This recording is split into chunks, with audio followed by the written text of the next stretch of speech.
वृंदावन, जहाँ हर कोई आता है श्री कृष्ण से मिलने के लिए, ढूंढता है उनको कुंज की गलियों में, उनके प्रेम में पड़ने के लिए, बांसुरी की आवाज़ सुनने के लिए, मोह, लोभ, लालच, द्वेष और ईर्ष्या के कीचड़ से निकलकर परमानंद के समंदर में तैरने के लिए।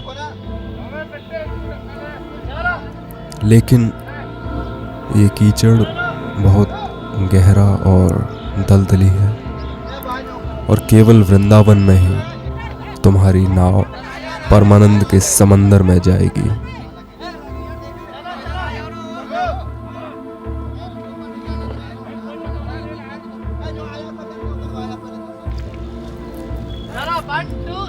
जैसे ये सभी मिलकर कीचड़ में फंसी इस नाव को निकाल रहे हैं, ठीक वैसे ही हमें लोभ, मोह, लालच, व्यभिचार और असत्य के गंदे कीचड़ से बाहर निकालने के लिए ईश्वर संतों को भेजते हैं।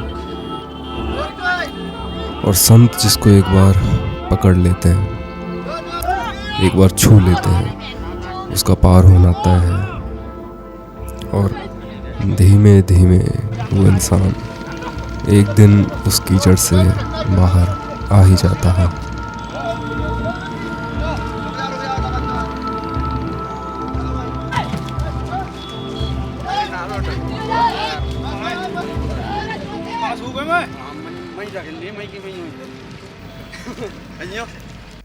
तो क्या परिचय दिया वृंदावन ने मुझे, क्या कहा वृंदावन ने मुझसे, क्या कहा वृंदावन की गैया ने मुझसे, यमुना मैया ने, मछुआरों ने, भक्ति के रस में डूबे मतवालों ने, क्या कहा वृंदावन की रज ने, ग्वालों ने, गोपियों ने, क्या कहा निधिवन ने, क्या कहा नंद भवन ने।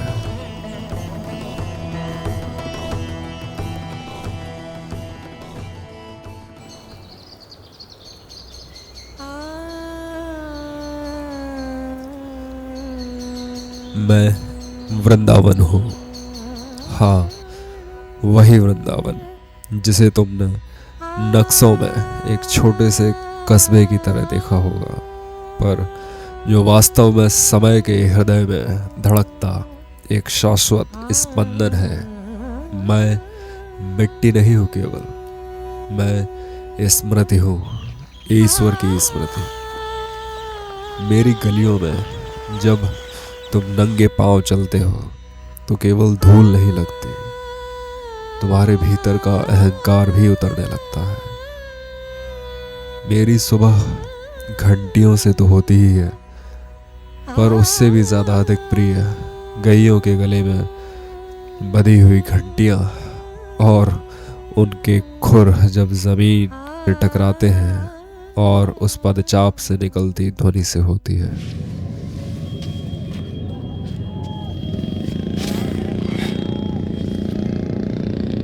वृंदावन के जितने भी जो मोस्ट पॉपुलर मंदिर हैं वो सभी आपने देखे हैं, सुने भी हैं और उनके वहाँ पे जाके दर्शन भी किए हैं। बट ये जो वृंदावन जो हम देखते हैं ना, ये वृंदावन स्थूल वृंदावन है। ये फिजिकल फॉर्म में एग्जिस्ट करता है, थ्री डायमेंशंस में। जो दूसरा वृंदावन जिसे गुप्त वृंदावन बोला जाता है और दूसरा इसका नाम है गौलोक वृंदावन, वो भी यहीं पे एग्जिस्ट करता है, लेकिन उसको हम देख नहीं सकते। अभी हमारे एक्सपीरियंस से वो बाहर है, हम उसे नहीं देख सकते, ना ही उसे एक्सपीरियंस कर सकते हैं। उसको केवल संत अनुभव कर सकते हैं, जो कि जिसे कहते हैं ना एनलाइटनमेंट या फिर भगवत प्राप्ति हो जाती है, तो उनका भगवान श्री कृष्ण की निकुंज लीला में प्रवेश हो जाता है। वृंदावन में एक से बढ़ के एक संत है, अलग अलग भाव में डूबे हैं। लोगों में वृंदावन के प्रति इतना ज़्यादा प्रेम है कि वो अपने घरों को छोड़कर वृंदावन की गलियों में भी रुकने को तैयार है, फिर चाहे मौसम कैसा भी हो। आज से 6 साल पहले जब मैं वृंदावन आया था, तब मेरे साथ एक दोस्त और था। वो थोड़ा स्पिरिचुअल था, लेकिन वृंदावन की हवा में वो एकदम खो गया। और जब वो वृंदावन से वापस अपने घर गया तो लगभग 1 हफ्ते तक वह बता रहा था कि वह किसी से बात नहीं करना चाहता था। मतलब एकदम शांत हो गया था पूरी तरीके से, फुल ऑन मेडिटेटिव मोड में चला गया था। इस फिजिकल वर्ल्ड की कोई भी चीज़ उसे अच्छी ही नहीं लग रही थी। वो केवल शांत रहना चाहता था, चुप रहना चाहता था। इतनी शक्तिशाली है वृंदावन की हवा। अब वृंदावन की हवा स्पेशली मैंने इसलिए बोला क्योंकि बोलते हैं ना कि वृंदावन की रज में जो एक बार जो है नहा लेगा, वृंदावन की रज को माथे पे लगा लेगा। रज की बात काफ़ी की जाती है, बट उसने तो परिक्रमा भी लगाई थी, तो वो भी जूते पहन के वो परिक्रमा लगा रहा था। उसने मिट्टी को, वृंदावन की रज को छुआ भी नहीं था। उसके बाद भी इतना ज़्यादा प्रभाव उस पर हुआ था।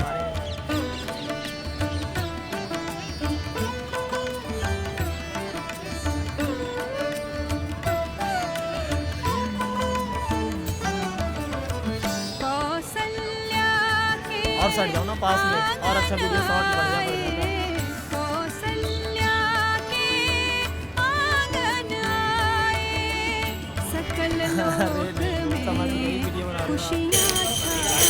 असली वृंदावन जो है वह तुमको वृंदावन की गलियों में मिलेगा।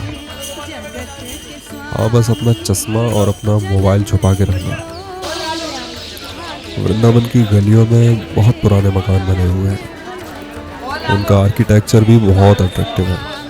और जब उन गलियों में घूमते हैं तो कई बार तो ऐसा लगता है कि भगवान श्री कृष्ण के साथ आप चल रहे हो, बिल्कुल सेम वैसा लगता है। एक गली में भजन शुरू होता है, बीच में थोड़ा बंद होता है, फिर दूसरी गली में किसी दूसरे मंदिर में भजन चालू मिलता है। भगवान नाम वहाँ पर हर कोने में, हर गली में फैला हुआ है। मैंने बांके बिहारी जी के दर्शन किए, मैंने राधा वल्लभ के दर्शन किए।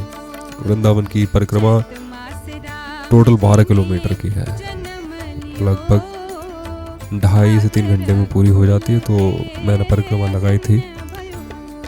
और कहा जाता है कि वृंदावन की धरती पे मौजूद हर एक जीव लीला का पात्र है। तो उसे केवल कीड़ा मकोड़ा हो या बंदर हो, कोई भी जानवर हो, उसे केवल जानवर ना समझा जाए।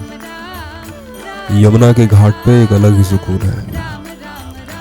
बस अब यहाँ की थोड़ी भीड़ ज़्यादा होने लगी है और थोड़ा एक प्रॉब्लम हो गया है, काफ़ी बड़ा ही प्रॉब्लम है कि नए नए जो दूल्हा दुल्हन है ना, वो सीधे यहीं पे चले आते हैं और प्री वेड सूट सबके आजकल यही होने लगे हैं।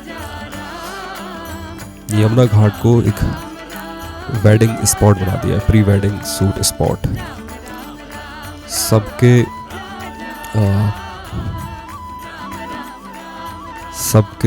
प्री वेड सूट अब यहीं पे होने लगे हैं, जो बहुत ही बेकार बात है, क्योंकि यहाँ पे लोग अपने मन की शांति ढूंढने आते हैं। दुनिया की चमक धमक से अलग होकर यहाँ पर शांति को ढूंढते हैं। और यहीं पे आप अपना ग्लैमर दिखा रहे हैं तो ये अच्छी बात नहीं लगती है, but it's going on.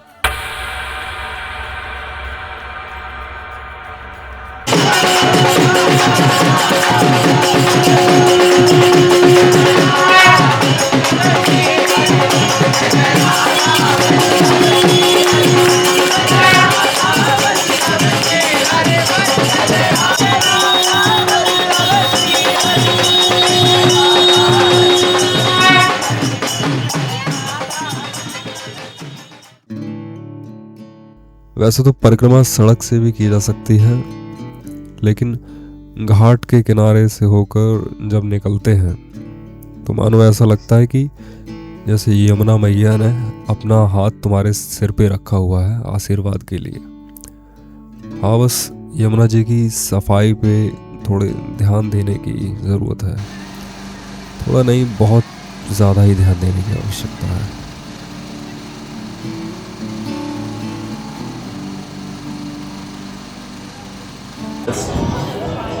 Okay, you good? That's good. So I like Vrindavan.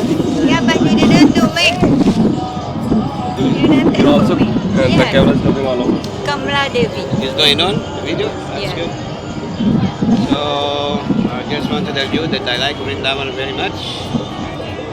Although when I came it was very peaceful, so many trees. Now there's so many buildings. But still, it's the Dham, Vrindavan Dham. It did harm. And we come here, we get purified by chanting Hare Krishna. You know the mantra Hare Krishna, Krishna Krishna, Hare Hare, Hare Rama, Rama Rama, Hare Hare.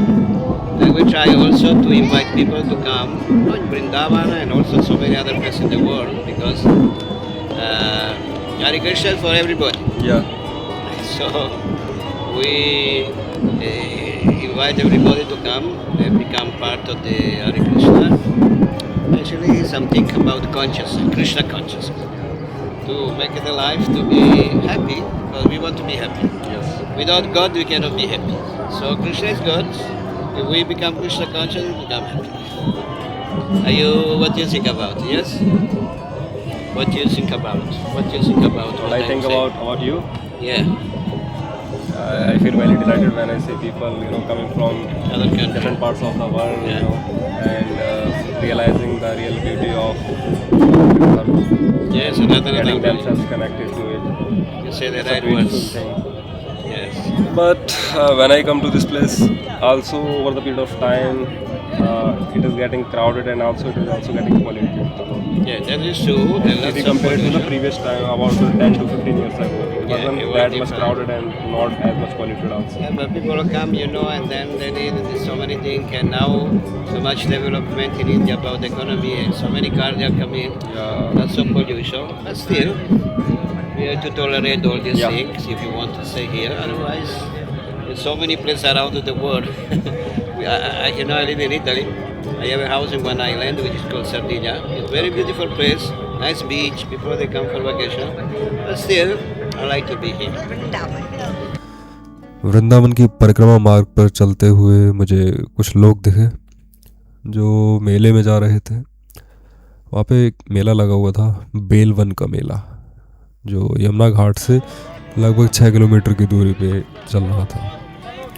तो मैं भी उनके साथ गया, और वहाँ पे जाने के लिए काफ़ी सारे तरीके हैं। पैदल जाओ, या बैलगाड़ी में बैठ जाओ, घोड़ा गाड़ी में बैठ जाओ, या फिर खुद का वाहन है तो उससे चले जाओ, या फिर जो टैक्सी वगैरह जा रही है उसमें बैठ जाओ। और सच बता रहा हूँ, वो एक्सपीरियंस तो ऐसा लगेगा जैसे भगवान श्री कृष्ण के गांव में चले गए हो तुम। वो अलग ही जगह थी। तो इस बेलवन के मेले में जहाँ ये लगा था, इसका गांव का नाम तो अभी याद नहीं आ रहा है, लेकिन यहाँ पे बहुत ज़्यादा ही पीस था, बहुत अच्छी जगह थी। हाँ, लेकिन मेरे पैरों की हालत थोड़ी ज़्यादा ख़राब हुई, क्योंकि 12 किलोमीटर तो परिक्रमा हो गई और लगभग 3-3.5 किलोमीटर इसका एक तरफ का जाना था इस मेले में, फिर वापस आना। तो 12 + 7 19 किलोमीटर टोटल मुझे चलना पड़ा, और साथ में मेरे बैग भी था। और मेले में कोई बालक मिलेगा या फिर वहाँ के जो रहने वाले लोग हैं, तो उन्होंने मूलियाँ लगा रखी थी, मूली बेच रहे थे खाने के लिए, और केवल मूली ही थी। तो थोड़ा देर आगे चलता रहा मैं, एंड फाइनली थोड़े मुरमुरे, थोड़े और खाना चेंज हुआ तो मैंने मुरमुरे खरीदे, और उसका स्वाद बहुत अच्छा था, बहुत गुड।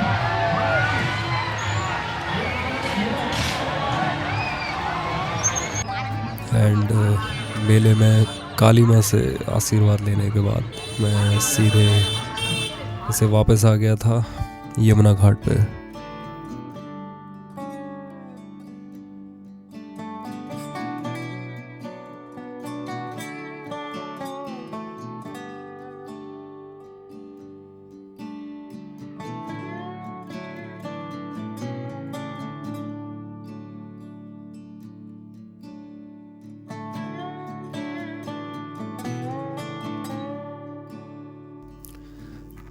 और यहीं पे एक नए बाबा जी, यंग बाबा जी से मेरी थोड़ी देर बातचीत हुई।